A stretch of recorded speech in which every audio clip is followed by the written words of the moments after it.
नमस्कार, मैं हूं Dilip Choubey. Digital oil painting का एक वीडियो बनाते हैं और ये रियलिस्टिक स्केचिंग ही रहेगी। और जो बच्चे रियलिस्टिक स्केचिंग के ऊपर अपना काम कर रहे हैं या प्रैक्टिस कर रहे हैं, तो 2 पार्ट का वीडियो है। पहले मैं रियलिस्टिक स्केचिंग करूंगा और लखनऊ के ही लोग होंगे, और फिर डिजिटल ऑयल पेंटिंग। चलिए, मैं भी बहुत दिनों बाद कर रहा हूँ और ये एक स्किल है जो कि मैं पास ऑन कर रहा हूँ अपने स्टूडेंट्स को। और कुछ कैरेक्टर्स इसमें बनाते हैं और फिर आपको पेंट करके दिखाते हैं। चलिए स्टार्ट करते हैं। तो चलिए स्टार्ट करते हैं। और ये वीडियो थोड़ी सी लंबी होने वाली है और बहुत सारा ज्ञान मिलने वाला आपको इस वीडियो के अंदर। तो ये एक अंकल जी हैं और मैं इसका अलग तरीके से मेजरमेंट लेता हूँ। ये बहुत सिंपल सा मेजरमेंट है, अगर आपने पकड़ लिया तो आपको बहुत कुछ सीखने को मिलेगा। तो मैं ज्योमेट्रिकल फॉर्म्स यूज़ करता हूँ और ये एक तरह का, देखिए, ये निगेटिव स्पेस बना रहा हूँ। ये मेरे को इतना सा दिखा, वो निगेटिव स्पेस हो गया। तो कभी कभी मैं अंदर काम करता हूँ, कभी निगेटिव स्पेस पे काम करता हूँ और बहुत सारा मेजरमेंट लेता हूँ। तो ये इतनी ही ड्राइंग होती है मेरी, मतलब बहुत डिटेल हम पेंसिल पे नहीं जाते। और उसके बाद मैं इसके अंदर बॉल पेन करने जा रहा हूँ और मन बनाया हूँ डिजिटल ऑयल पेंटिंग का। देखते हैं कैसा होता है। तो ये सारे जितने भी कैरेक्टर बनाऊंगा इसके अंदर, सबको मैं डिजिटल ऑयल पेंटिंग करके आपको दिखाता हूँ।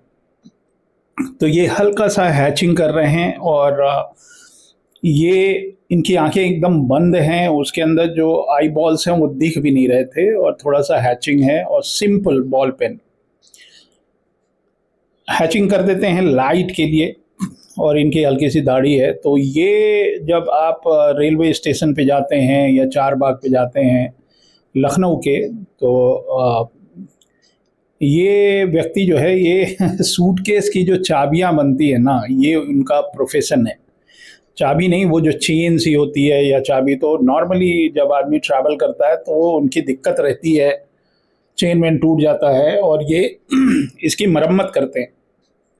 और छोटी सी दुकान होती है, कोने में बैठे रहते हैं, और थोड़ा सा उमस और गर्मी का वेदर है, तो इन्होंने अपने सिर पे एक कपड़ा रख रखा है जिससे इनको थोड़ी गर्मी से बचाव हो जाए और थोड़ा सा इनको सुविधा हो।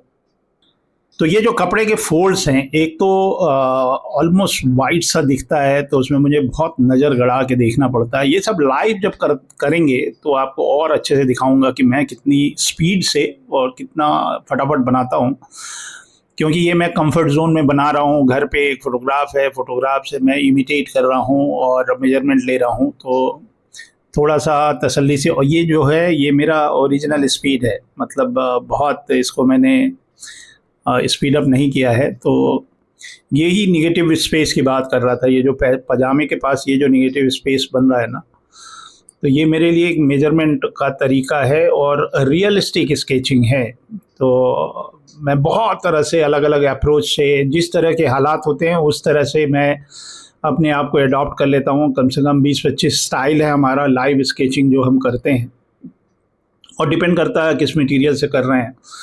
अगर मैं ब्रश पेन से काम करता हूँ तो उसमें थिक एंड थिन ज़्यादा होता है और स्पीड ज़्यादा होता है। ग्राफाइट के पेंसिल से करते हैं तो the way I hold, I get that kind of strokes. तो वो, और कंफर्ट जोन, किस तरह का स्केच बुक है, अगर स्केच बुक मतलब स्केच बुक है प्रॉपर जिसमें बाइंडिंग होती है, उसमें वो होल्ड करने का तरीका ही अलग होता है। तो अपना स्टाइल में according to comfort zone change कर देता हूँ, according to art material change करता हूँ, और वर्सेटाइल होता हूँ मैं। मतलब जिस तरह का मटेरियल होगा उस तरह का मैं स्टाइल अडॉप्ट करता हूँ उस समय।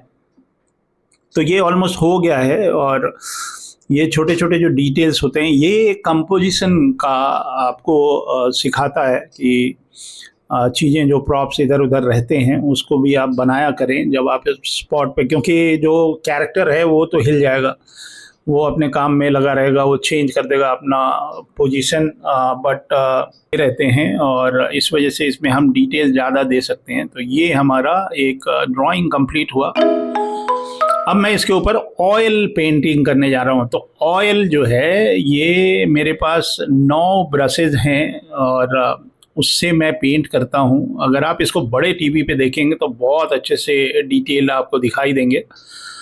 और ये ब्रशेज जो हैं एकदम सिमुलेटेड हैं। जो हमारे ब्रशेज होते हैं ऑयल के वो एग्जैक्टली द सेम, मतलब जो ऑयल पेंटिंग थोड़ा सा मेसी होता है कैनवस के ऊपर, उसको सूखने में टाइम लगता है। और जो ऑयल पेंटिंग डिजिटली मैं करता हूँ उसमें आपको इफेक्ट वही आएगा, बट वो जो टेक्सचर है ऑयल वाला वो थोड़ा सा कम रहता है। लेकिन जो बच्चे हैं जो ऑयल पेंटिंग करते हैं they should be doing this also. तो वाटर कलर वाला भी एक दिन करता हूँ। तो मैं काफ़ी ऑयल पेंटिंग किया हूँ, बहुत सारे पोर्ट्रेट किया हूँ, बहुत सारा लैंडस्केप किया हूँ। और एक मेरा एक जॉब प्रोफाइल था, और जब मैं दिल्ली में रहा करता था 92 की बात है, 91 92 की बात है। तो खान मार्केट में एक आर्ट गैलरी थी, नाम मैं भूल गया हूँ उसका। तो उनका एक एजेंट था, वो आता था हमारे घर में। दिल्ली में एक पांडव नगर है यमुना पार के पास, लक्ष्मी नगर से मुड़ के जाते हैं तो पांडव नगर में मैं रहता था। और वो हमारे घर पे आया करता था, और मेरे घर में कम से कम 20-25 बड़े बड़े कैनवस रहते थे। वीकली एक बार वो आया करता था। तो वो एम्बेसी से कांटेक्ट लेता था और ऑयल में कुछ पेंटिंग्स में करता था। और पता नहीं कैसे मेरा एक स्किल था, जो ओल्ड मास्टर्स की पेंटिंग है, जॉर्जियन की या रेम्ब्रांड की। टिशियन मेरा एक फेवरेट आर्टिस्ट है, कैरावेजियो तो महान आर्टिस्ट ही हैं। तो मैंने विंसी की कोई पेंटिंग नहीं की। तो वो इमिटेशन ऑफ मतलब कॉपी जो होता है ना ओल्ड मास्टर्स की, वो मैं एक दो पेंटिंग बनाया था, उनको पसंद आ गया। और उसके बाद ही स्टार्टेड मार्केटिंग दैट। और वो रोज कोई ना कोई बड़ा सा कॉन्टेक्ट लेके आ जाता था कि भाई ये आप बनाइए। तो उस दौरान करीब अगर मैं कहीं जॉब करता किसी कंपनी में या तो घर बैठे एक काम आ रहा था और मैं पेंट कर रहा था, and I can make 30 to 35,000 rupees imitating the masters. तो वो कैनवस पे काम करते थे, ऑयल पेंटिंग होता था और कहीं जाने की ज़रूरत नहीं थी, घर पे ही काम करो। तो वो वाला जो एक्सपीरियंस है मेरा ऑयल पेंटिंग का, वो मैं आपको इस वीडियो में दिखाने की कोशिश कर रहा हूँ। तो जितने नए ज़माने के बच्चे हैं, जेन जी जिनको हम बोल रहे हैं, और जो लोग बीएफए कर रहे हैं कॉलेज ऑफ आर्ट्स में, और उनको अपने आप को अपग्रेड करना चाहिए। It's okay to do everything traditional, but world class education मैं दे के आया हूँ, पूरी दुनिया को पढ़ा के आया हूँ अच्छे से अच्छे। मतलब कोई ऐसा कंट्री है नहीं जहाँ पे मेरे स्टूडेंट ना हो, और उनको सबको मैंने ये ज्ञान दिया और अपग्रेड किया। मतलब अपग्रेड करने का मतलब ये नहीं है कि मैं किसी चीज़ को या जो आपका स्किल है उसको मैं डिस्करेज कर रहा हूँ या नीचे I am putting down that, no. आप करिए, ऑयल पेंटिंग खूब करिए, मैं भी करता हूँ। लेकिन वही स्किल अगर आप डिजिटली भी कर रहे हैं तो ये आप ग्लोबल स्टेज पे जाते हैं। और ये मेरा मानना है, मतलब थोड़ा अलग हो सकता है लोगों का सोचना। तो देखिए इसमें आप कलर को स्मज भी कर सकते हैं, जैसे दो कलर मिक्स किया। मैं कोई पिकिंग कलर नहीं कर रहा, मैं खुद से अपने उससे काम कर रहा हूँ। और आप देखिए exactly the same oil painting digitally. तो चलिए अब दूसरी ड्राइंग शुरू करते हैं। और इस तरह की ड्राइंग बहुत दिक्कत होती है, मतलब जब, क्योंकि हम हमेशा से मतलब 99.9% हम लोग क्या करते हैं, टॉप टू बॉटम जाते हैं।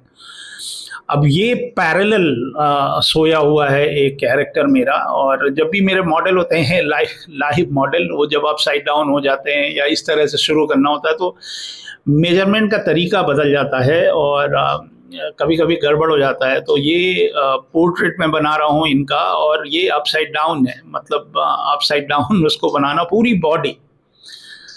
तो इसमें जो आपका स्किल है, ये इस तरह के पोजेज अगर आप करते हैं तो आपका मेजरमेंट स्किल या जो आप ब्लॉकिंग करते हैं वो ज़्यादा आप सीखते हैं। और मेरी पेंसिल देखिए कितना कम मैं यूज़ करता हूँ। तो ये थोड़े कंटूर लाइन है हाथ के पास, थोड़े से मैंने शेडो दे दिए, और कम लाइन ही है। अब मैं अगला वीडियो करूँगा उसमें ये हैचिंग हटा दूंगा, एकदम बिल्कुल सिंगल लाइन रहेगी। तो जितना आप कट डाउन करते हैं लाइन को, उतना आप धीरे धीरे अपने आप में इम्प्रूवमेंट पाते हैं। कम से कम लाइन, मिनिमल लाइन्स अगर आप यूज़ कर रहे हैं कभी कभी तो मैं एकदम सिंगल लाइन पे काम करता हूँ, और इम्प्लाइड लाइन बोलते हैं, बहुत सारे लाइन जो है जो अधूरे रहते हैं और जो दर्शक है जो देख रहा है वो उसको अपने दिमाग में ही जोड़ लेता है, वो इम्प्लाइड लाइन होते हैं।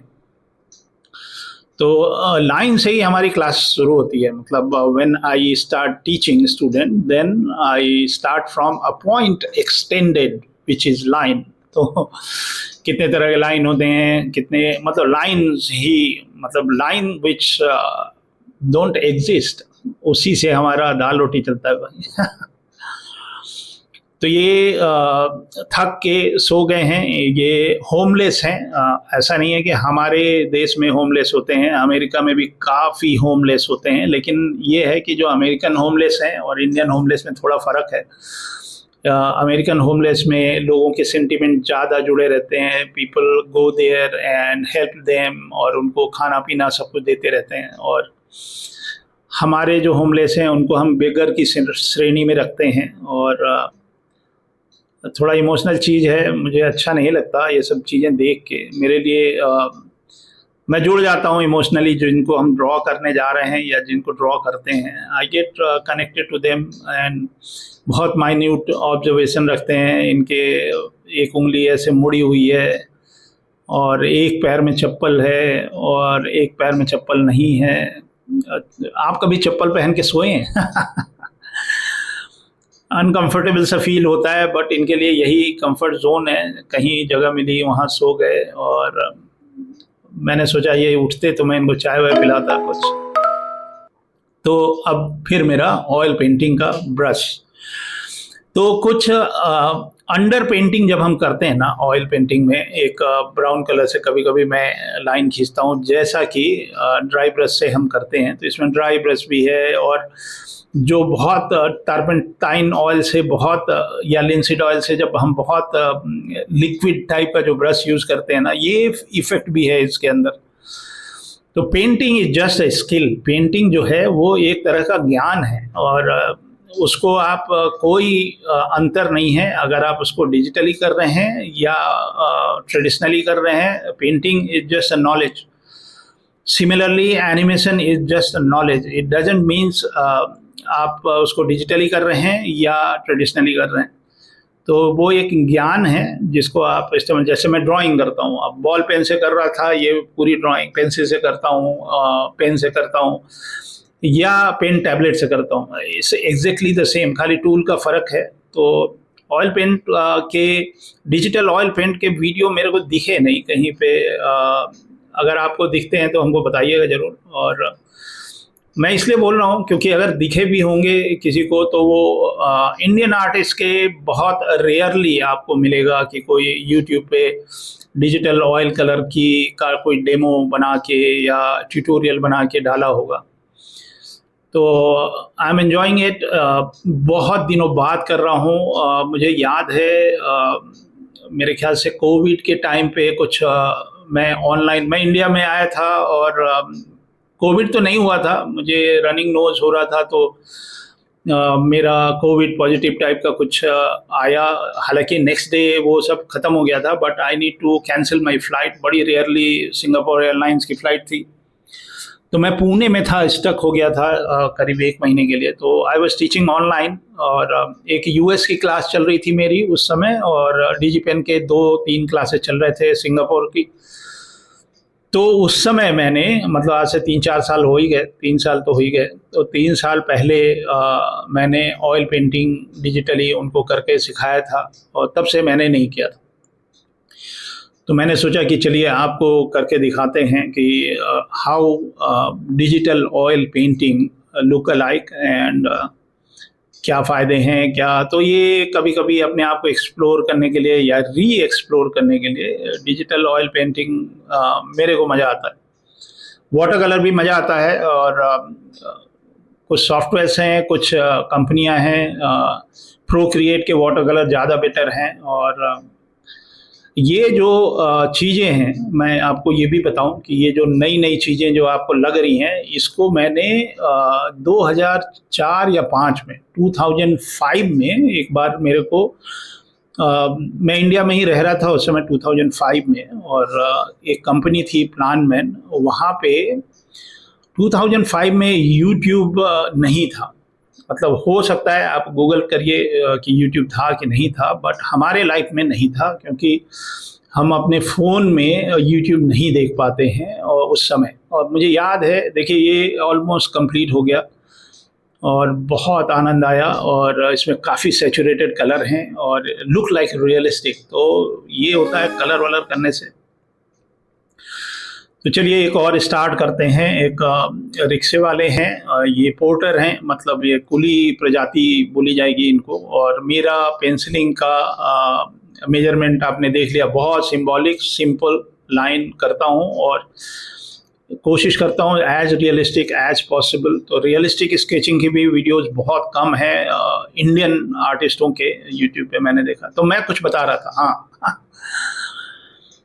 तो 2008 में जब मैं सिंगापुर चला गया, उस समय यूट्यूब आया। उससे पहले तो हम लोग इंटरनेट यूज़ करते थे, उसमें ग्रुप हुआ करते थे, और इंडिया पाकिस्तान ग्रुप, और हम वहाँ गाली वाली दिया करते थे तो डायल करना पड़ता था फ़ोन, तो उससे हम लोग इंटरनेट, उसके अलावा तो कभी हम लोग अच्छे से इस्तेमाल किया नहीं। लेकिन यूट्यूब आया था, मैं याद है $2, मतलब करीब 70-80 सिंगापुर डॉलर, 70-80 रुपए का 2 घंटे का हमको इंटरनेट कैफ़े मिला करता था। और वहाँ पे जाके हम सिर्फ राजू श्रीवास्तव के the great Indian laughter challenge देखा करते थे, इसके अलावा कुछ नहीं करते थे।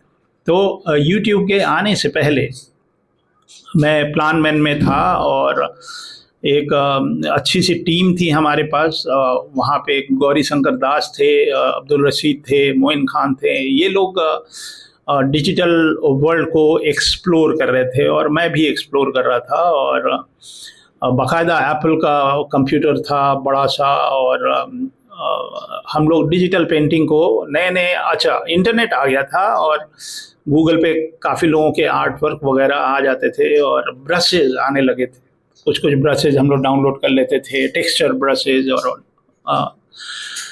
तो वो वहाँ पे हमारी शुरुआत हुई, एक जिज्ञासा बढ़ी कि हम लोग किस तरह के प्रयोग करें। फिर हम लोग विदेशी आर्टिस्टों को देखते थे कि ये डिजिटल वर्ल्ड, मतलब कलरिंग के लिए, डिजिटल कलरिंग के लिए। तो वो एक टाइम था जहाँ पे हम लोगों ने इस तरह की चीज़ें एक्सप्लोर करना शुरू की थी। Plan man was the place जहाँ पे हम लोग एक नए दुनिया को एक्सपोज कर रहे थे या एक्सप्लोर कर रहे थे। तो उस समय से, और हमारे पास वैकम टैबलेट वगैरह आ गए थे, वो तो मतलब प्रेशर सेंसिटिव वाले। तो उस समय इस तरह के ब्रशेस से हमने प्रयोग किए थे। फिर मैं सिंगापुर गया, यूएस गया, और यूएस में ही मैं रहना चाह रहा था, लेकिन ठंड बहुत थी, हमारी श्रीमती जी को थोड़ी दिक्कत थी। और कनाडा के पास है सियाटल, और सियाटल में रहना थोड़ा सा महंगाई तो नहीं थी, मेरे लिए पैसे इतने थे कि हमको कोई दिक्कत नहीं थी। I can stay in US also, but the problem was the cold weather, and CBSE की क्लासेस नहीं थी। तो इस वजह से और हमारी बिटिया 9th में थी, तो Singapore was the better option, because I got, वहाँ डीपीएस भी है सिंगापुर में। तो हालांकि ग्लोबल इंडियन इंटरनेशनल स्कूल में उन्होंने पढ़ाई शुरू की, तो वहाँ पे आई गॉट सिंटीक, और सिंटीक के साथ मुझे इस तरह के ब्रशेज बहुत सारे, क्योंकि हमारे जितने कलीग्स थे वो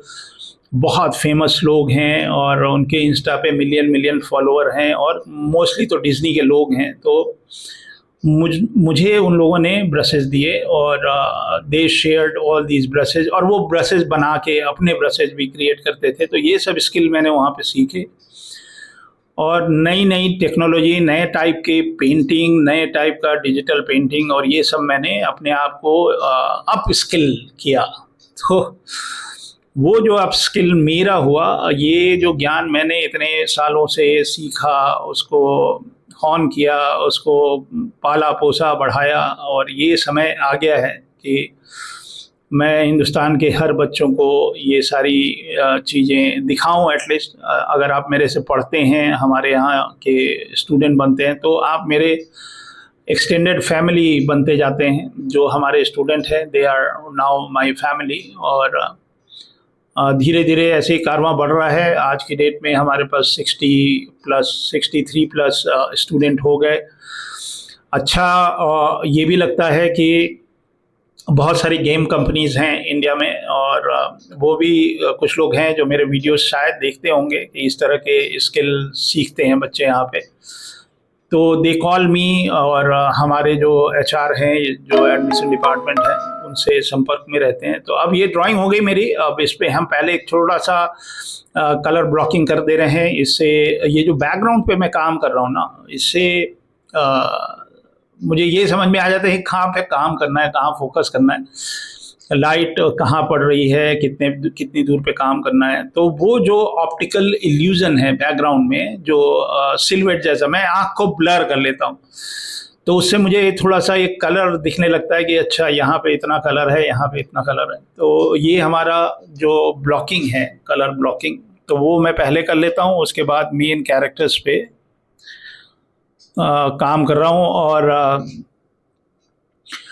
तो ये अभी तक मैंने जितने भी कैरेक्टर किए, ये सब सोलो कैरेक्टर हैं। मतलब सोलो मतलब ऑलमोस्ट एक कैरेक्टर है, लेकिन मैं कोशिश करता हूँ कि एक प्रॉप हो या कुछ कंपोजिशन जैसा कुछ फील हो, तो थोड़ा सा कॉम्प्लिकेटेड भी हो जाता है और एक प्रोफेशन दिखने लगता है कि ये व्यक्ति करता क्या है, मतलब इसका रोजगार क्या है। तो इस तरह के जब मैं फोटोग्राफ्स लेता हूँ या कभी लाइव करता हूँ, मैं सोच रहा हूँ एक छोटा सा स्केच बुक लूँ और एक वीक काम करूँ, उसको हम प्लेन ईयर बोलेंगे। और जो ऑन द स्पॉट जाके, और जो कंपोजिशन होते हैं, जो जिसके अंदर 2-3 कैरेक्टर होंगे और एक प्रोफेशन दिखेगा, जैसे एक चाय की टपरी है या सब्जी वाला है, तो थोड़ा सा एम्बियंस वाला, तो I will spend maybe 5-10 minute to do a composition. और वो स्केच बुक ही मैं डेडिकेट करता हूँ आपको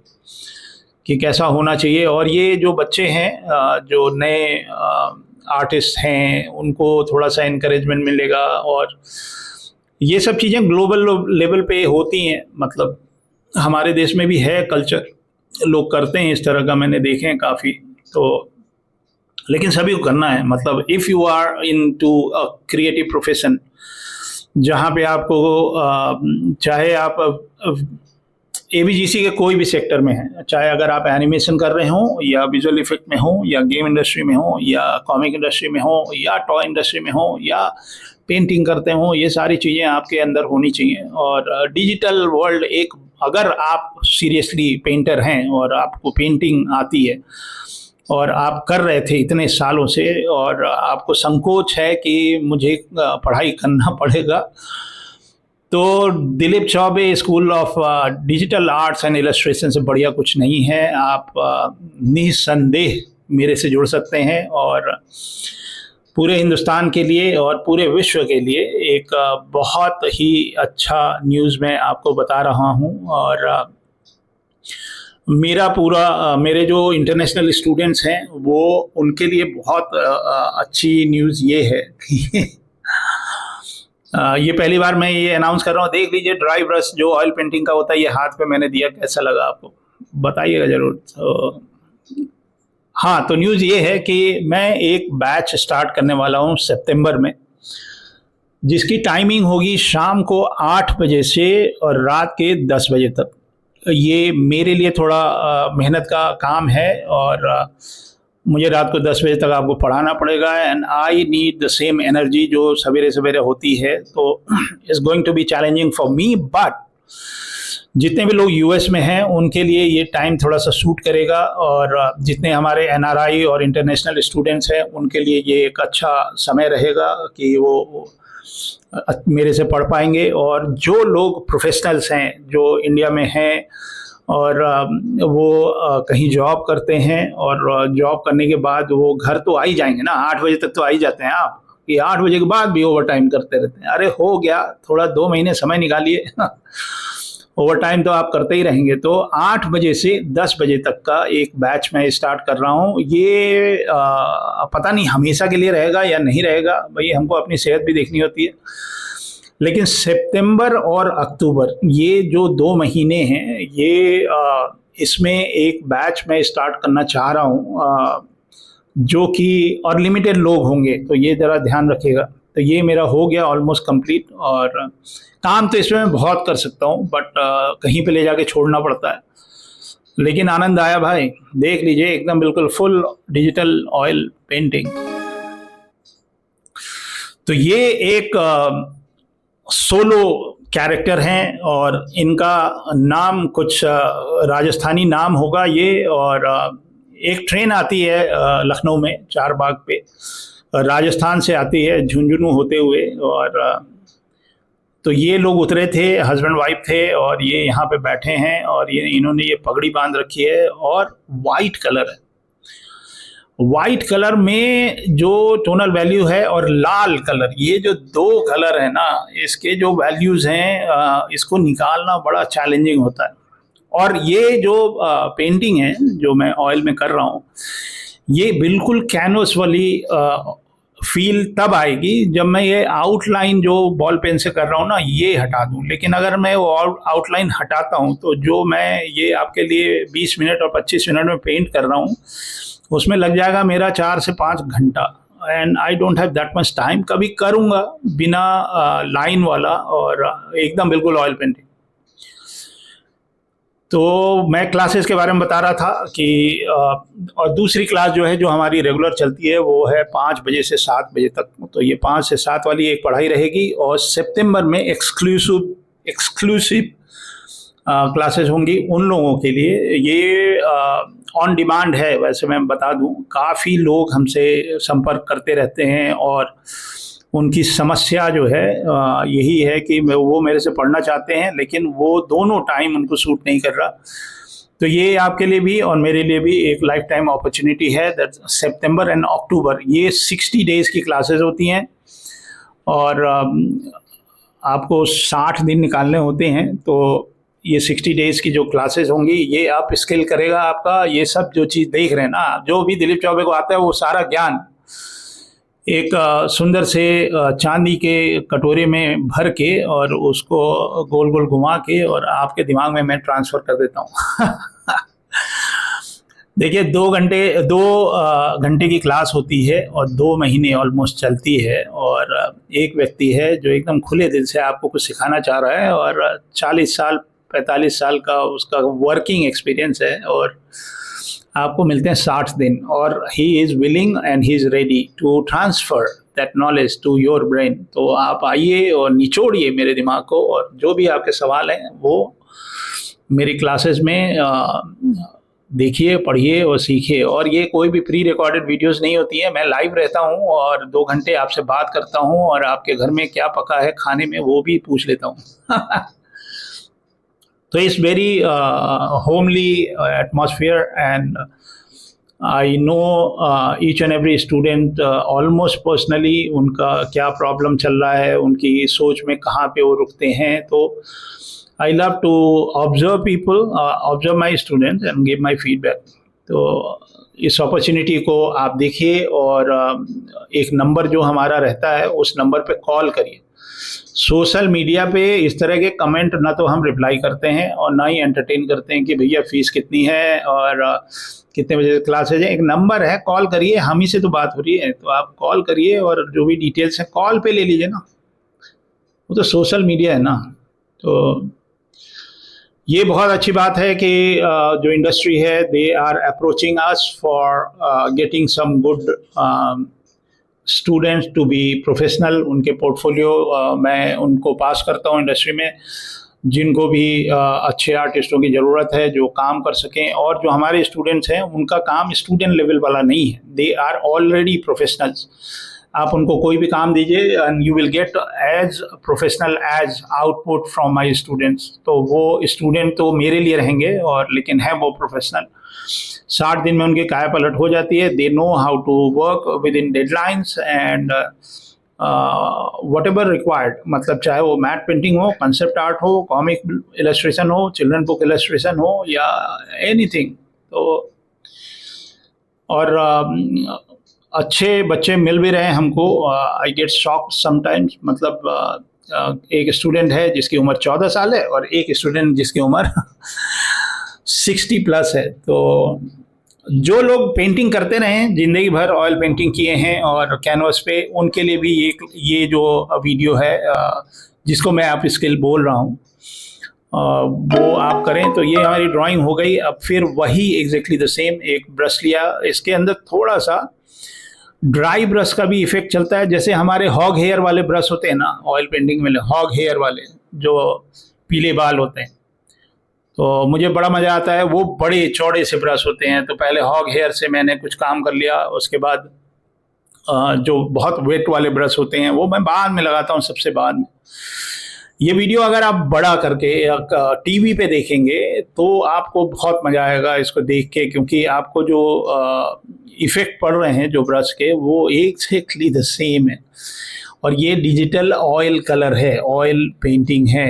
तो और भी जो हमारे नॉर्मल डिजिटल कलरिंग होती है, जैसे कॉमिक वगैरह में अलग टाइप की पेंटिंग होती है, और ये ऑयल वाली पेंटिंग है, क्योंकि ब्रशेज वही हैं और ट्रीटमेंट वही है। और तो वो जो मैं स्टार्टिंग में बोल रहा था ना कि वाइट कलर वाला जो है वो, तो ये वाला वो ब्रश है जिसको मैं बता रहा था कि तो जो टोनल वैल्यू है, अब जो मेरी क्लासेस होती हैं उसमें मैं कुछ असाइनमेंट रखता हूँ जहाँ बच्चे सिर्फ ब्लैक एंड वाइट में पेंट करते हैं। तो ब्लैक एंड वाइट से में वैसे देखा जाए तो बोलते हुए अजीब सा लग रहा है, but black and white got more colours than colours. Tonal value समझने के लिए ब्लैक एंड वाइट पेंटिंग बहुत ज़रूरी है। कुछ मैं करूँगा, एक दो डेमो बनाता हूँ जिसमें ग्रे स्केल की पेंटिंग करता हूँ। तो ये कुछ हाइलाइट्स हैं, एक्सट्रीम हाइलाइट जो है ये वाइट वाला है, और ये एक्चुअल में ब्लू का जो बेस मैंने लिया है, ये थोड़ा सा कहीं कहीं पे ना येलो का भी बेस है इसके अंदर हल्का सा। तो ये जो हाइलाइट्स हैं जो फोल्ड्स के ऊपर पड़ रहे हैं, और एक बहुत सटल सा एक्सप्रेशन है इनके ऊपर। और जब मैं फ़ोटो लेता हूँ तो कभी कभी ना आई कांटेक्ट हो जाता है, मतलब लोग इतने कॉन्शियस हो गए हैं आज की डेट में कि दे नो कि ये कैमरा है। और एकदम, हालांकि मैं सामने से तो फ़ोटो नहीं लेता कि भैया मैं आपकी फ़ोटो ले रहा हूँ, कभी कभी ऐसा अपॉर्चुनिटी आता है, but sometimes the poor people they expect something. मैं चाय वाय तो पिला देता हूँ, मुझे बड़ा मज़ा आता है उनसे बात करने में भी। इनसे नहीं की क्योंकि ये अपनी श्रीमती जी से बात कर रहे थे ये, और इस तरह से बैठना, मतलब ही मस्ट बी टायर्ड, लंबा जर्नी करके आए होंगे। और तो ये वाइट कलर में ये जो फोल्ड्स होते हैं, ड्राइंग अगर अच्छी है तो सब कुछ अच्छा लगता है। मतलब आप जो कलर कर रहे हैं ना, तो मेरे जब मैं आपने देखा मेरा प्रोसेस कि मैं पेंसिल से बहुत छोटे या बहुत कम वाला एक मेजरमेंट ले लेता हूँ, मेजरमेंट जिसको हम कंस्ट्रक्शन बोलते हैं। तो पहले मैं कंस्ट्रक्शन लाइन पे काम कर लेता हूँ, उसके बाद ये जो टोनल वैल्यू है ये, उसके बाद मैं बॉल पेन से काम करता हूँ। बॉल पेन से जब मैं करता हूँ तो बहुत आँख गड़ा के एक एक जो भी क्योंकि ये रियलिस्टिक है, इसके अंदर कोई स्पीड से कोई लेना देना नहीं है। हालांकि मेरा स्पीड अच्छा ही होता है। ड्राइंग में मैक्सिमम मैं 10 मिनट लेता हूँ। मेरी प्रॉब्लम ड्राइंग बनाने में उतना नहीं आती जितना वीडियो को समझना कि यार कैमरा फोकस कर रहा है कि नहीं कर रहा है, ये सब चीज़ों में ज़्यादा दिमाग लगता है। And sometimes I take help from my people who work with me कि ये ज़रा कैमरा देख लो। एक दो वीडियो तो मेरे अभी ख़राब हो गए, मतलब मैंने वो जो कैमरा फोकस है वो आउट ऑफ फोकस हो गया था। तो ये देखिए हाथ जो है almost like 3D volume, simple है। मतलब जिस दिन आपको समझ में आ गया कलर का टोनल वैल्यू, उस दिन सब कुछ सिंपल हो जाता है। तो इस वजह से, और मेरी जो क्लासेस होती हैं ना उसमें मैं प्रेफर करता हूँ poster colour. I don't teach oil and water colour. तो वो तो ये हो गया मेरा ऑलमोस्ट कंप्लीट, और आपको उम्मीद करते हैं ये देख के अच्छा लगा। तो जैसे वो वाला ड्राइंग था पहले जिसमें एक बच्चा सोया था राइट टू लेफ्ट, जो आपने देखा था, ये इस तरह के पोजेज हमको रेलवे स्टेशन पे काफ़ी मिलते हैं। तो मैं चाह रहा था कि एक फोरशॉर्टनिंग वाला एक पोज करूं। फोरशॉर्टनिंग में इसके अंदर एक बहुत अच्छा सा पर्सपेक्टिव है। तो ये जो पर्सपेक्टिव में ये वन पॉइंट पर्सपेक्टिव है, इसके अंदर एक वैनिसिंग पॉइंट है और जो चेहरा है वो छोटा हो गया है, और जैसे जैसे आप इस तरफ आ रहे हैं इसके अंदर एक इल्यूजन ऑफ कैमरा भी है, तो ऐसा लग रहा है जो कैमरा है वो इसके पैर के पास है।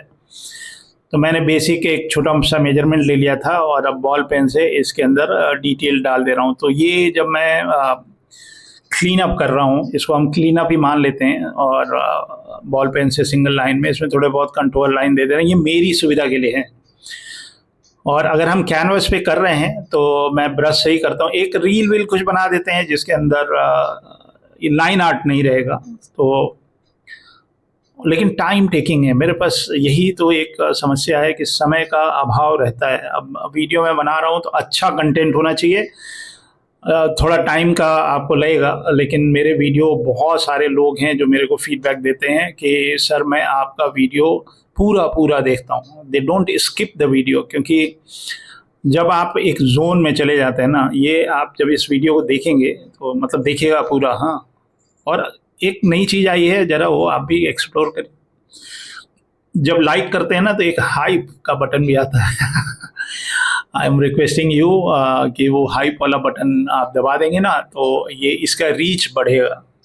मैं जल्दी इस तरह के रिक्वेस्ट करता नहीं हूँ, लेकिन आज तो कर ही दे रहा हूँ। तो एक लाइक करते ही एक हाइप का बटन आएगा, उसको आप दबाएंगे तो ये वीडियो ज़्यादा से ज़्यादा बच्चों तक पहुँचेगा जो इस फील्ड में हैं। और अगर आपकी उम्र 65 है, अगर 75 भी है, तो जब मैं बच्चों बोलता हूँ ना तो आपके लिए भी बोलता हूँ, तो आप कभी ऐसा ऑफेंडेड फील मत करिएगा। बच्चे आप मेरे लिए बच्चे हैं, गुरु और शिष्य में वो बच्चे हो जाते हैं। तो आपके लिए भी है, और काफ़ी उम्र के लोग भी हैं जो अप्रोच करते हैं, उनको मैं थोड़ा सा बता देता हूँ। मतलब I don't want to dishearten you. ये जो मेरी क्लासेस हैं ये बहुत डेडिकेशन वाली क्लासेस हैं, और ये हॉबी कोर्स नहीं है कि आप यहाँ कुछ पेंटिंग सीखने आ रहे हैं, ये करियर से रिलेटेड है। तो मेरी जो क्लासेज हैं, जैसे कोई ऑलरेडी प्रोफेशन में है, इस प्रोफेशन में और 20-25 साल से काम कर रहा है, लेकिन ही इज स्टक समवेयर, उनको लग रहा है कि उनके काम में इम्प्रूवमेंट नहीं आ रहा है और उनकी एक लिमिटेशन है। These classes which I am teaching are very good for these people.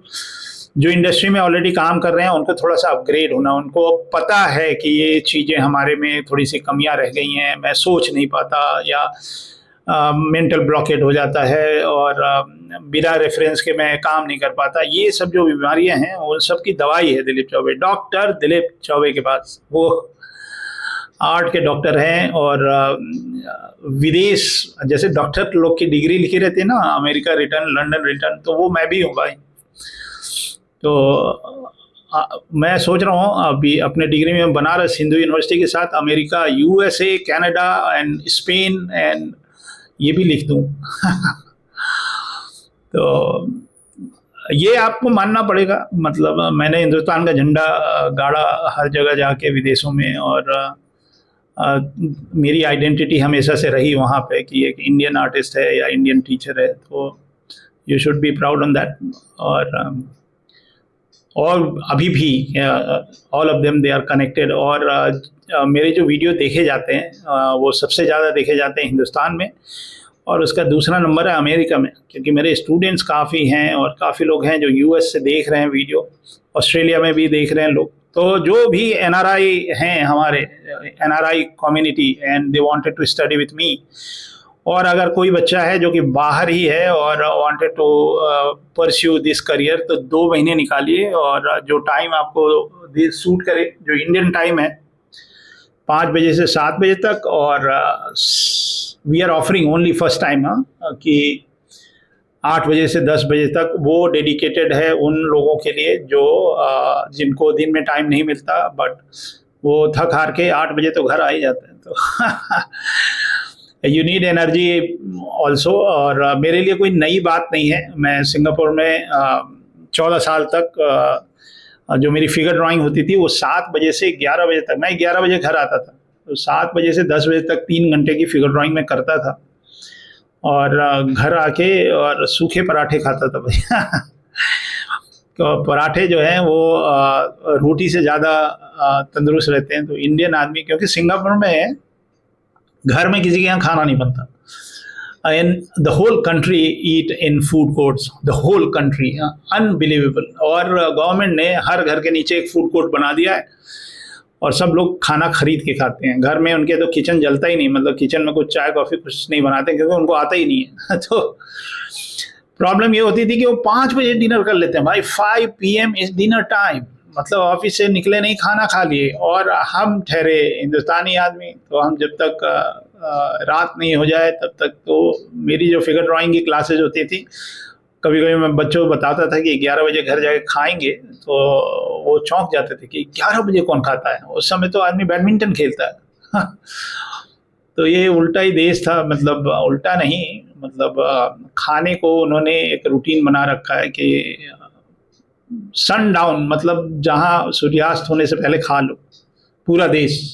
तो ये एक गमछा है, अंगोछा भी बोलते हैं यहाँ उत्तर प्रदेश में इसको, और ये बिछा के और इनको मतलब देख के कितनी, ऐसा नहीं है, मैं दिलीप चौबे, मैं आपको बता दूं, मैं भी रेलवे प्लेटफॉर्म पे ऐसे सोया हूँ, रेलवे प्लेटफॉर्म पे पूरी रात बिताई है भाई। तो दिल्ली में क्या होता था कि मैं राज कॉमिक कलरिंग वलरिंग करके ले जाता था, तो कुछ नहीं मिलता था तो कहीं लेट गए, मतलब रूम नहीं लिए और लेट गए इसी तरह से। तो ये हो गया हमारा एक और सोलो कैरेक्टर। अब एक डुअल कैरेक्टर करते हैं, तो 2 कैरेक्टर हैं, एक मोची हैं जिन्होंने एक बूट पॉलिश कर रहे हैं, और एक व्यक्ति जो है वो मोजा पहन के खड़ा है, जुराबों में खड़ा है और फोन में लगा है। तो ये जो चमड़े वाला जो जूता होता है ना, अभी मेरे पास एक है लेदर शू, लेकिन ये जो प्रोफेशन है जिसमें एक मोची होता है और आप ऑफिस जाने से पहले और इसको पॉलिश कराते हैं, ये कल्चर या ये प्रोफेशन अब बहुत कम दिखता है। अब पहले होता था, मतलब हाँ, मुंबई में आप चर्च गेट पे चले जाएं तो चर्च गेट पे एक बढ़िया सा उनके पास पूरा सेटअप होता है।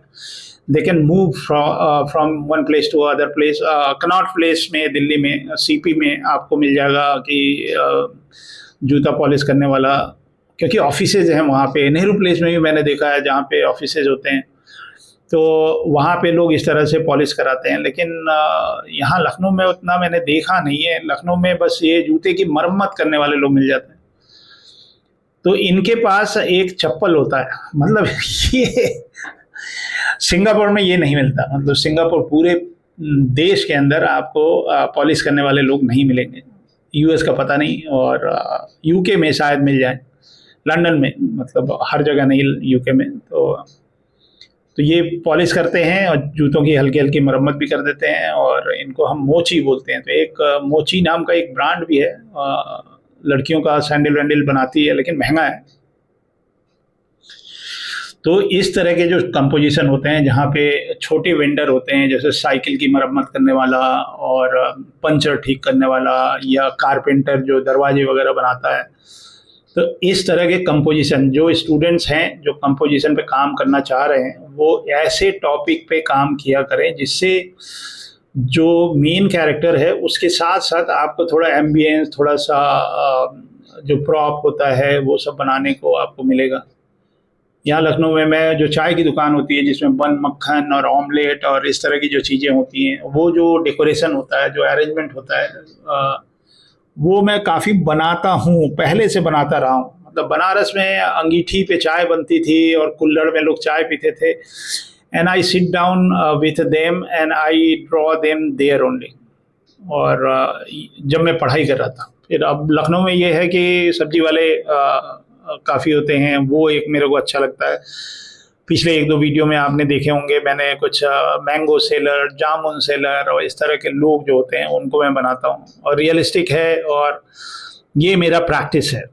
मतलब अगर आप सीरियस हैं इस काम में, तो ये मेरा एक तरह का प्रैक्टिस। देखिए, ये इन्होंने मोजा पहन रखा है, और मज़े की बात ये होती है कि जब आप जूते में पॉलिश करवाते हैं या जूते की मरम्मत करवाते हैं, तो वो एक जोड़ी चप्पल आपको दे देता है कि आप इसको पहन के खड़े हो जाइए। और मज़े की बात, वो जो चप्पल होती है उसकी मरम्मत हो चुकी रहती है।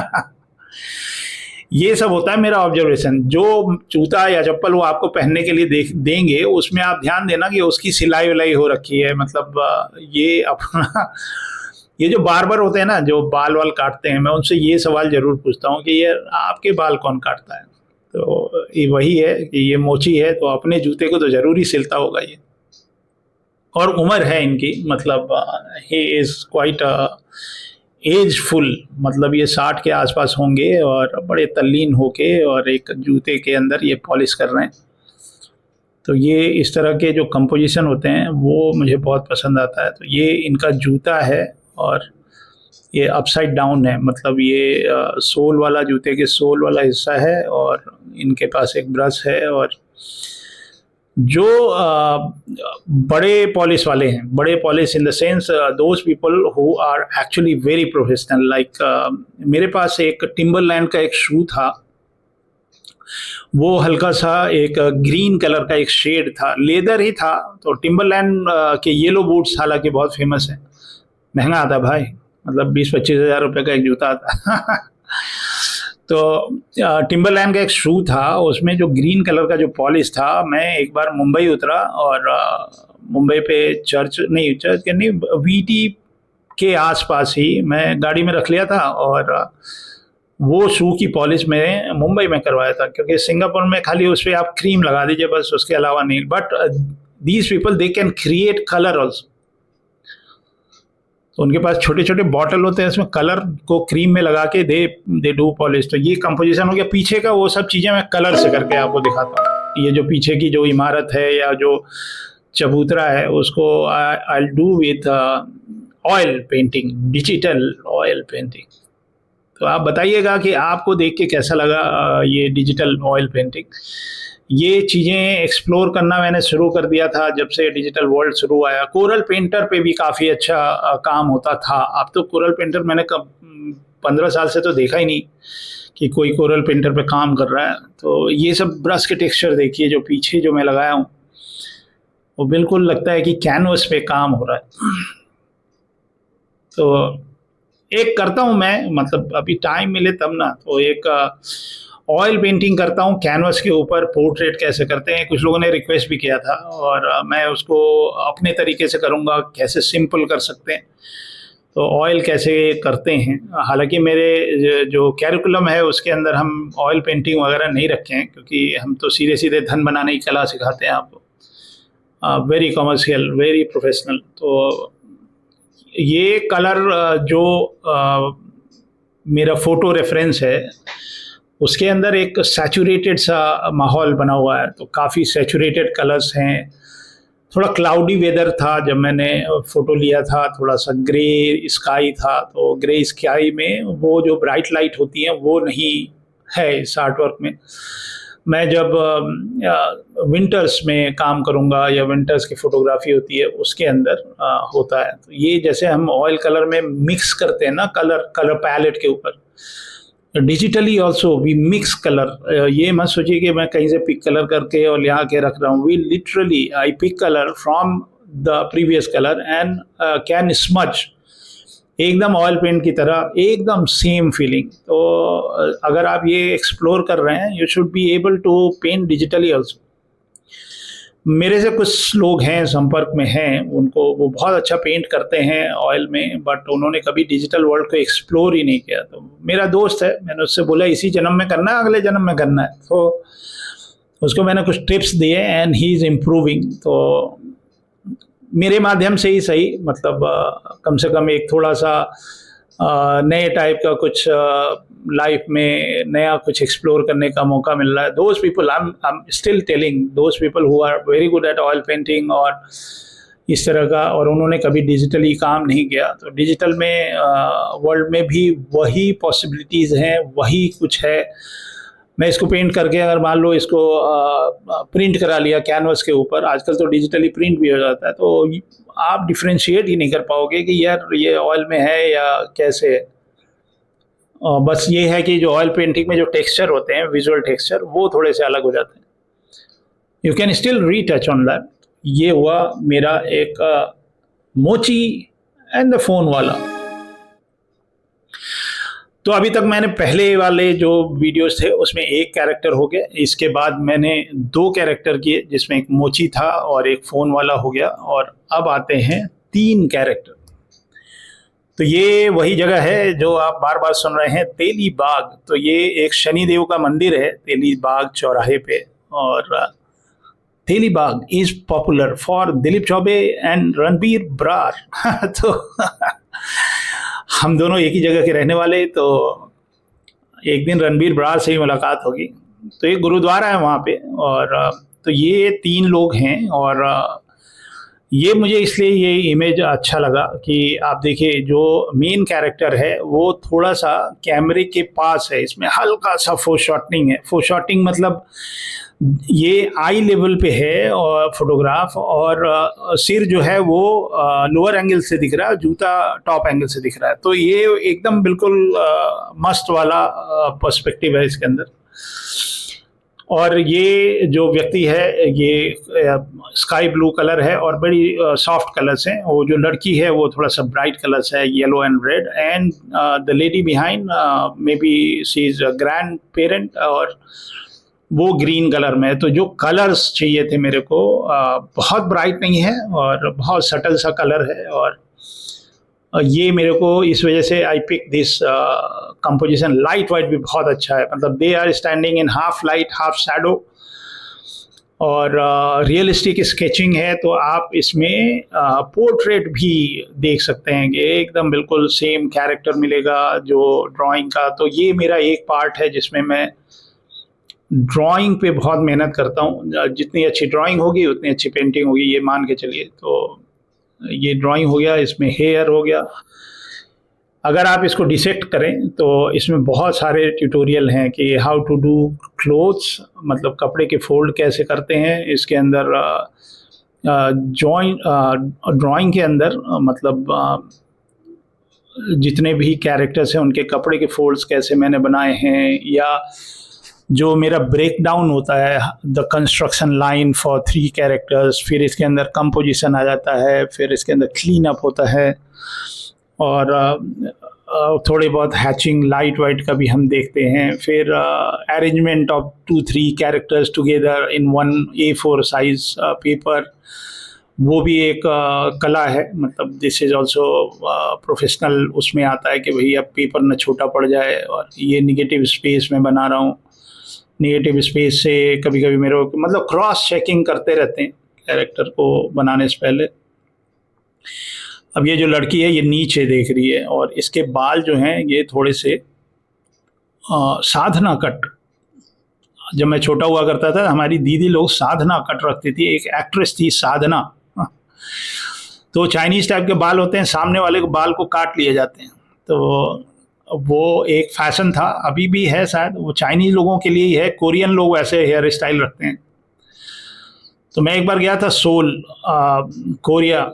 तो ये डिजिपेन के माध्यम से मुझे बड़ा घूमने उमने का मौका मिला। यूरोप गया मैं, हमारा एक कैंपस था बिलबाओ में, स्पेन में, बार्सिलोना के आसपास है, बहुत ही खूबसूरत कंट्री है। तो डिजिपेन ने वहाँ एक कैंपस खोला, तो वहाँ पे पोर्टफोलियो वर्कशॉप था। मतलब student will come and they will tell के हाउ टू क्रिएट पोर्टफोलियो। तो वो मुझे, I was the best person to go there and give advice कि how to create a portfolio to get admission in DigiPen. तो अगर कोई व्यक्ति DigiPen जाना चाहता है, अमेरिकन कैंपस या Singapore campus, then they can contact with me. तो पोर्टफोलियो कैसे बनाते हैं, अगर विदेश में आपको एडमिशन लेना है, डिजिपेन जैसे इंस्टीट्यूट जहाँ पे वर्ल्ड की टॉप गेमिंग इंस्टीट्यूट, तो I am the person, contact person to create a portfolio, entry level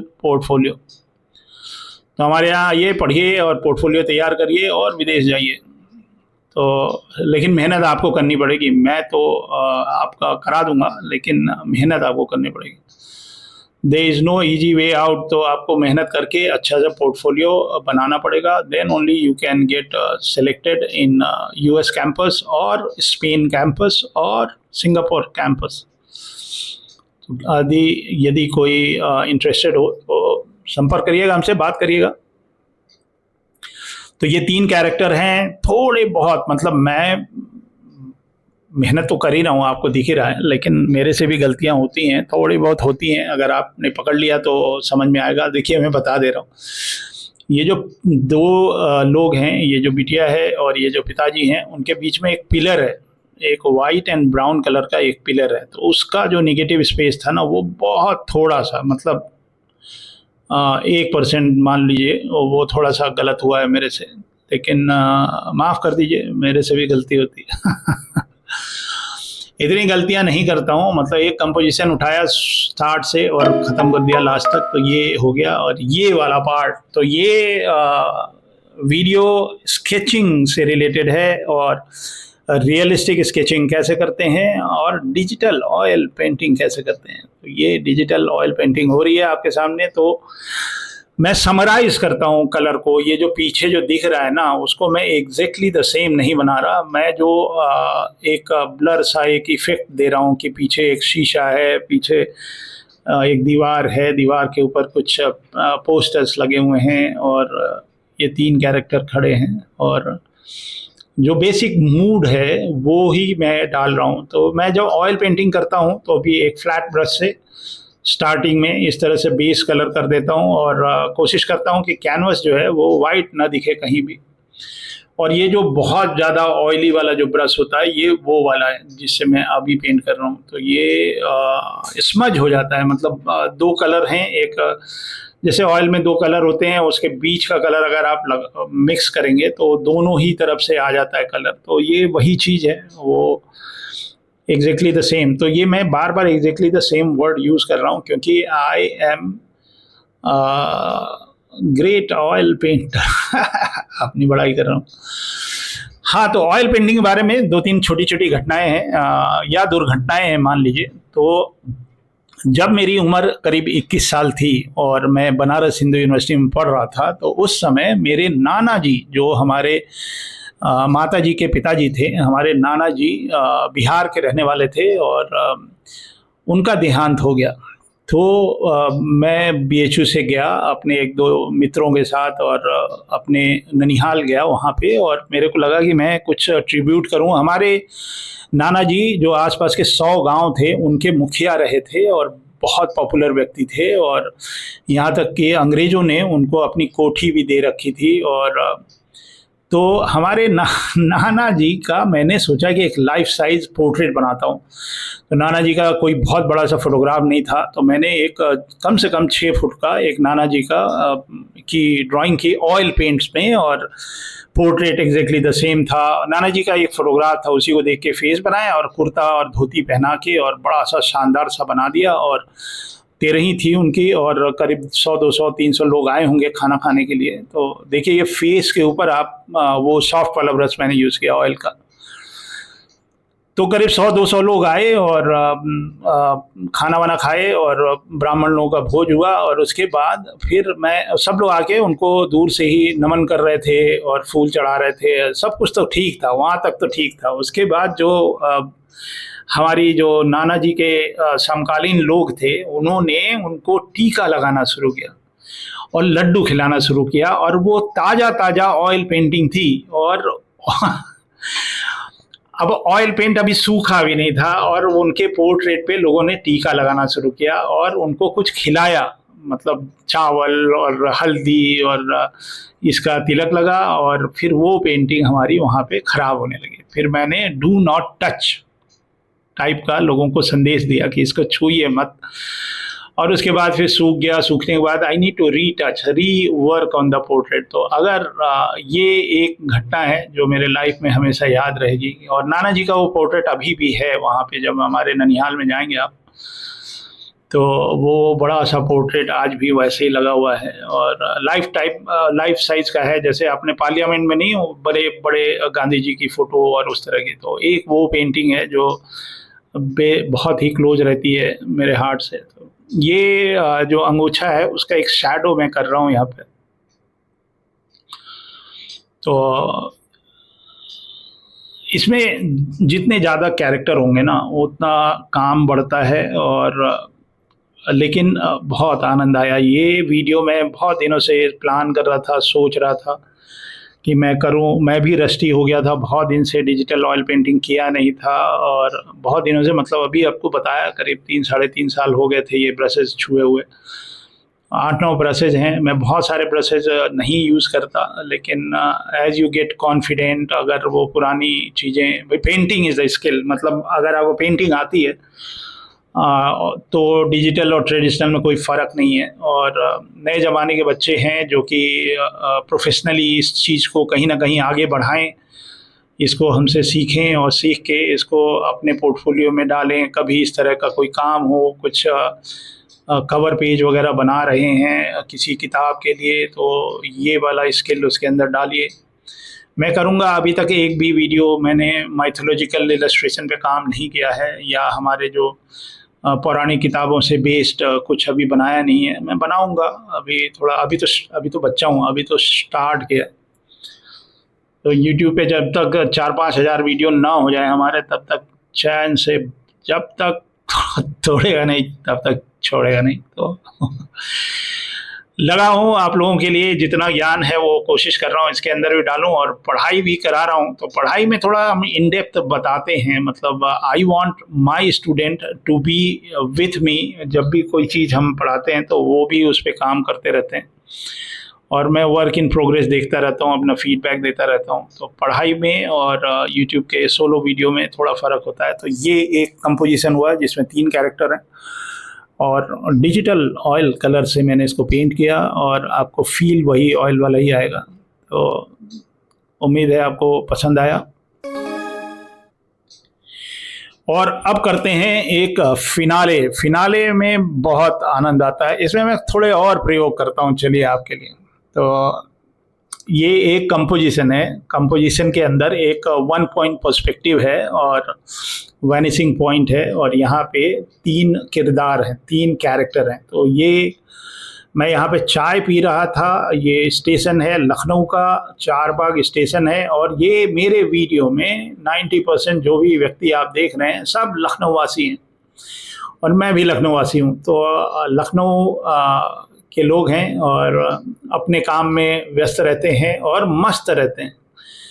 that is more important. व्यस्त रहो, मस्त रहो। तो ये जो लड़का है, इसने अपने मूंछ पे ताव दे रहा है, मतलब ऐसा ही कुछ एक्शन है, मूंछ पे तो नहीं दे रहा है। और एक पीछे जो है वो लड़का है जिसके हाथ में एक किताब सी है, और ये बन मक्खन और चाय। तो ये बन मस्का जो महाराष्ट्र में मिलता है, वैसी ही चीज़ हमारे लखनऊ में होती है, लेकिन जो हमारा मस्का जो मक्खन है कभी कभी होममेड होता है, और बन जो है वो स्वीट होता है, मीठा होता है, उसके अंदर चेरी पड़ी होती है। तो ये पहले हम एकदम रियलिस्टिक स्केचिंग करते हैं, और रियलिस्टिक स्केचिंग भी आपको आना चाहिए। रैपिड कर लिया अगर आपको आता है रैपिड, तो आपको रियलिस्टिक स्केचिंग पे भी फोकस करना चाहिए। और कभी कभी, मतलब मैं भी कभी रैपिड कर लेता हूँ, कभी रियलिस्टिक कर लेता हूँ। तो as you get command on drawing, and then you should go for little bit more detailed art work. भाई रैपिड बच्चों के लिए हो गया, और डिटेल्ड बड़ों के लिए हो गया। तो बड़े, मतलब जैसे जैसे आप बड़े होते जाते हैं, बड़ा इन द सेंस उम्र से बड़ा नहीं होता आदमी, काम के एक्सपीरियंस से बड़ा होता है। आपका जितना एक्सपीरियंस होता जाएगा आप बड़े होते जाएंगे। And you should ready to accept more challenges. जैसे मैं छोटा था तो मैं छोटे काम कर देता था, अपने आप को महान समझता था। जिस दिन हमारी माता जी ने 5 किलो का गेहूं पकड़ाया और बोला जाओ इसको आटा चक्की पे इसको पिसवा लो, और वो जो 5 किलो का गेहूं का बोरा कंधे पे लादा और दुकान तक लेके गया और पिसवा के लाया, उस दिन मेरे को लगा कि यार जिम्मेदारी थोड़ी बढ़ गई। तो इसी को बोलते हैं बड़ा होना। जब आप बड़े होते जाते हैं तो you get more responsibilities and more challenges.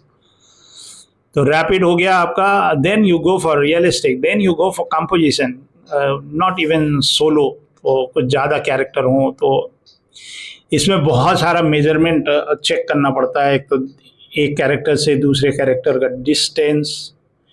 अब ये जो कैरेक्टर हैं इनका एक अलग फेशियल कंस्ट्रक्शन है, फेस का एक्सप्रेशन है, एक पर्सनल आइडेंटिटी है, इनके हल्के से दांत खुले हुए हैं। तो ये जो हेड मैं बना रहा हूँ, ये हेड उन तीनों के हेड से मेरे दिमाग में एक मेजरमेंट चलता रहता है कि how far is this guy, क्योंकि अब मैं यहाँ से बनाना शुरू करूँगा और धीरे धीरे नीचे आता जाऊँगा, तो वो डिस्टेंस हमारा सही होना चाहिए, नहीं तो फिर ये कंपोजिशन गड़बड़ हो जाएगा। एंड यू कैन सी मैं सीधे सीधे बॉल पेन यूज़ कर रहा हूँ and there is no undo, मतलब इसमें मैं इरेजर से कुछ भी, मैं ये जितनी भी ड्राइंग किया अभी तक, इसमें आपके लिए ईमान से मैं बोल रहा हूँ कि एक जगह भी इरेजर यूज़ नहीं किया बनाने के लिए, क्योंकि गलती नहीं किया।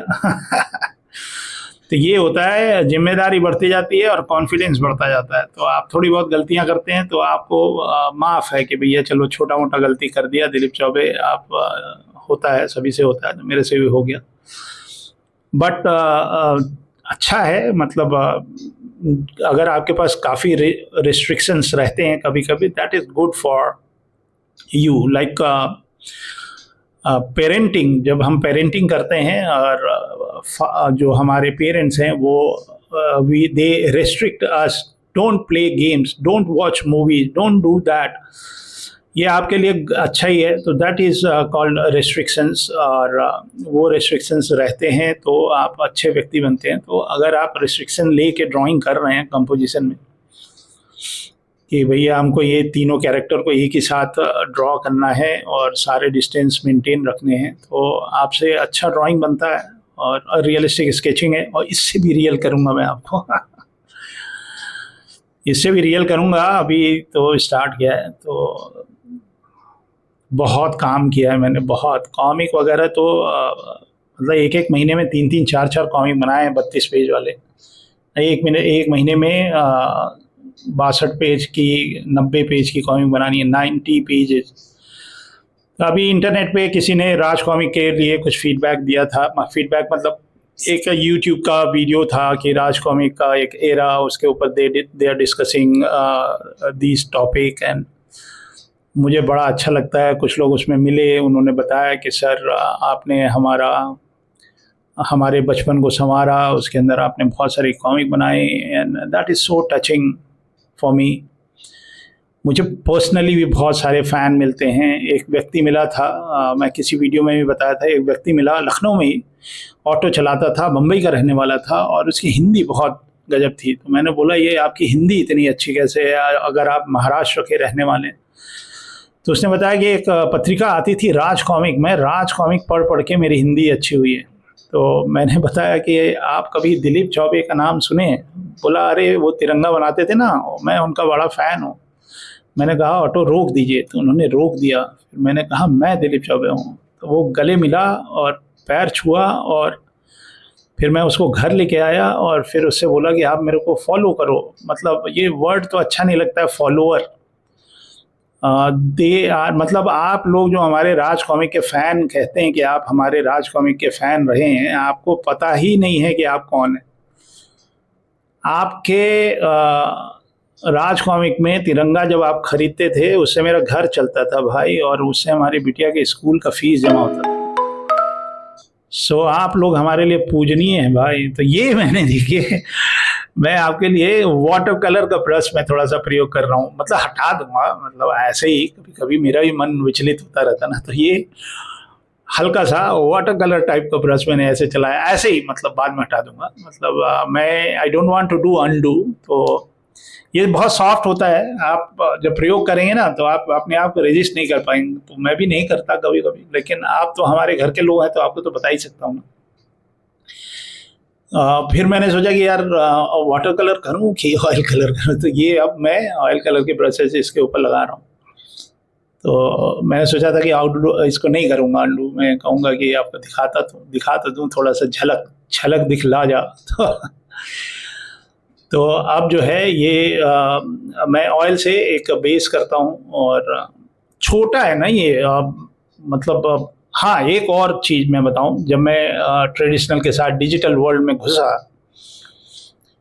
तो एक जो लोग आज डिजिटल नहीं करते हैं उनको एक ज्ञान दे दूं, उनके काम आएगा, उनको पता चलेगा कि क्या बात मैं बोल रहा हूँ। मैं बात ये बोल रहा हूँ कि देखिए, जो हम कैनवस पे काम करते हैं ना, ऑयल पेंटिंग अगर मान लीजिए हम कैनवस पे कर रहे हैं और वहाँ पे छोटे छोटे कैरेक्टर हैं, तो उसको आप कैनवस को बड़ा नहीं कर सकते, कैनवस को आप बड़ा करके उसमें डिटेल नहीं डाल सकते। लेकिन डिजिटल वर्ल्ड में ये सुविधा है कि अगर आपको कुछ डिटेल में काम करना है तो आप अपने कैनवस को बड़ा कर सकते हैं और उसमें ज़्यादा डिटेल डाल सकते हैं। तो ये एक सुविधा है। मैं पहले ट्रेडिशनल इंकिंग करता था, जितने भी आप राज कॉमिक में मेरे तिरंगा वगैरह के कॉमिक आप देखते होंगे, वो सब मैं क्रोकिल निब से, और अभी भी करते हैं सारे बच्चे जो हमारे स्टूडेंट हैं। हेमंत जैसे हैं, वो हमारे स्टूडेंट थे किसी ज़माने में, तो मैं उनका काम देखता रहता हूँ, मैं उसका फ़ैन भी हूँ और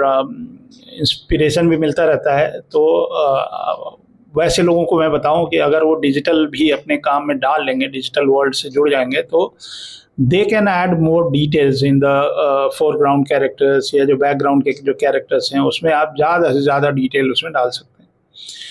उसी तरह से जो आप लोग ऑयल पेंटिंग कर रहे हैं, अगर आप डिजिटली इस वर्ल्ड में भी आते हैं तो आपसे बेहतर तो कोई हो ही नहीं सकता ना। मतलब अगर आपको इतना कमांड है ऑयल में, तो हम लोग जो ऑयल करते हैं वो हमारे पास 10-12 ट्यूब होते हैं ऑयल के, या एक्रिलिक में भी ऐसे 20-25 कलर हैं, उसी से हम दुनिया रचते हैं। लेकिन जब आप डिजिटल वर्ल्ड में आते हैं, you got millions of colour भाई, मिलियंस ऑफ कलर।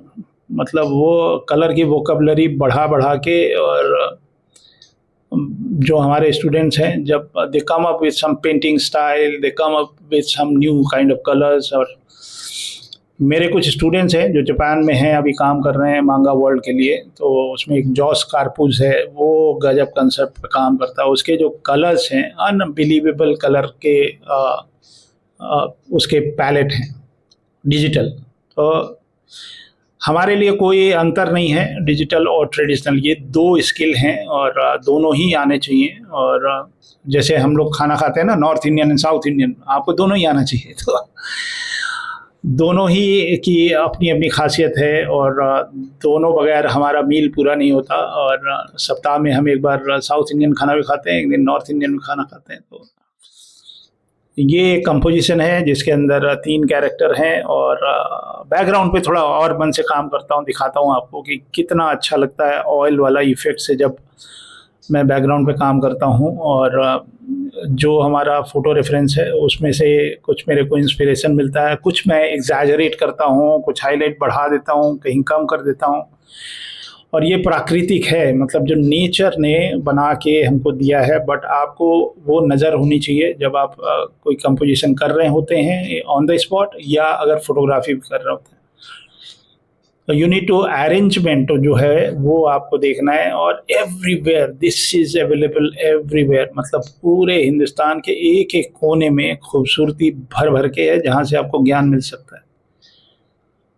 तो निकला करिए आप भी ऑन द स्पॉट उस नज़रिए से, ये नहीं कि तफरी मारने जा रहे हैं, मतलब काम करने जा रहे हैं, कुछ अच्छे शॉट खींच रहे हैं, कुछ अच्छे कंपोजिशन कर रहे हैं, कुछ पेंट कर रहे हैं, कुछ ड्रॉ कर रहे हैं। ऑलवेज रिमेंबर, अगर आप अपने आप को आर्टिस्ट बोलते हैं तो drawing is the key and painting is secondary, मतलब सेकंड पोजीशन में पेंटिंग आपको आना चाहिए। ड्राइंग एंड पेंटिंग यही तो है ना आर्टिस्ट, मतलब और क्या। तो ये हमारे ड्राई ब्रश हैं, ड्राई ब्रश ऑयल के, हल्का सा मैंने पेड़ जैसा कुछ इल्यूजन दे दिया, और हल्के हल्के, मतलब काम तो ख़त्म ही नहीं होता, मतलब इसके अंदर आप 10 घंटे लगा दो तब भी काम ही काम है। बट एक लंबा सा वीडियो बनाया मैंने आपके लिए, और लगभग 1 घंटे का वीडियो है, और भर भर के ज्ञान, देखिए बैकग्राउंड कैसा लग रहा है मतलब। तो ये डिजिटल ऑयल कलर का मेरा एक वीडियो हुआ जो कि मैं बहुत दिन से प्लान कर रहा था, और आपको उम्मीद है काफ़ी कुछ सीखने को मिला। तो ये रहा लंबा वीडियो आपके लिए, तो बड़ा मन से बनाया, और उम्मीद करते हैं आपको कुछ सीखने को मिला। और इसको आप लाइक करिए, शेयर करिए, सब्सक्राइब भी करिए, और हाइप भी करिए। ये नया चीज़ है, जब आप लाइक करते हैं ना, अभी लाइक करेंगे ना, कर दीजिएगा तो उसमें एक हाइप आएगा, तो उसको हाइप करेंगे तो ये और लोगों तक पहुंचेगा। तो उम्मीद करते हैं ये अप स्किल की जर्नी, अप स्किल इंडिया की सीरीज और लंबी हो, और अपने फीडबैक दीजिएगा हमको। मिलते हैं बहुत ही जल्दी नए वीडियो में, तब तक के लिए जय हिंद।